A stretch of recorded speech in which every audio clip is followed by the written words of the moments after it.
Euro കപ്പിന് മുന്നോടിയായുള്ള സൗഹൃദ മത്സരത്തിൽ പോർച്ചുഗലിനെ പരാജയപ്പെടുത്തി ക്രൊയേഷ്യ. ഇന്ന് പോർച്ചുഗലിൽ ഇരു ടീമുകളും ഏറ്റുമുട്ടിയപ്പോൾ 1-നെതിരെ 2 ഗോളുകൾക്കാണ് ക്രൊയേഷ്യ വിജയിച്ചത്. സൂപ്പർ താരം മോഡ്രിച്ച് ക്രൊയേഷ്യയ്ക്കായി മത്സരത്തിൽ ലക്ഷ്യം കണ്ടു.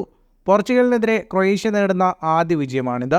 സൂപ്പർ താരം ക്രിസ്ത്യാനോ റൊണാൾഡോ ബെഞ്ചിലുണ്ടായിരുന്നെങ്കിലും താരത്തെ കളത്തിലിറക്കാൻ മാനേജർ റോബർട്ടോ മാർട്ടിനസ് കൂട്ടാക്കിയില്ല. മത്സരത്തിന്റെ 8-ാം മിനിറ്റിൽ കൊവാസിച്ചിനെ ഫൗൾ ചെയ്തതിന് ലഭിച്ച പെനാൽറ്റി ലക്ഷ്യത്തിലെത്തിച്ച മോഡ്രിച്ച് ക്രൊയേഷ്യയ്ക്ക് ലീഡ് നൽകി. ഒറ്റഗോൾ ലീഡിൽ ആദ്യ പകുതി അവസാനിച്ചു. രണ്ടാം പകുതിയിൽ പകരക്കാരനായി എത്തിയ ജോട്ട തുടക്കത്തിൽ തന്നെ പോർച്ചുഗലിനെ ഒപ്പമെത്തിച്ചു. എന്നാൽ തുടരെ ആക്രമണത്തിന് തിരികൊളുത്തിയ ക്രൊയേഷ്യൻ ടീം 56-ാം മിനിറ്റിൽ ആൻഡെ ബുഡിമുറിലൂടെ വിജയ ഗോൾ കണ്ടെത്തി. മത്സരത്തിന് കണക്കുകളിലേക്ക് വന്നാൽ 55% സമയവും പന്ത് കൈവശം വെച്ച് കളിച്ചത് പോർച്ചുഗലായിരുന്നു. 15ഓളം ഷോട്ടുകളാണ് പോർച്ചുഗൽ തൊടുത്തത്. 4 shot on target. 535 പാസുകൾ 92% കൃത്യതയോടെ പോർച്ചുഗൽ പൂർത്തിയാക്കി. 16 ഷോട്ടുകളാണ് Croatia തൊടുത്തത്. 7 shot on target.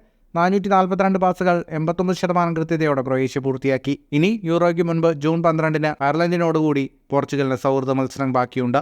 Football ലോകത്തെ കൂടുതൽ വാർത്തകൾക്കും വിശേഷങ്ങൾക്കുമായി സ്പോർട്സ് കഫേ പോൾ തന്നെ സബ്സ്ക്രൈബ് ചെയ്യുക.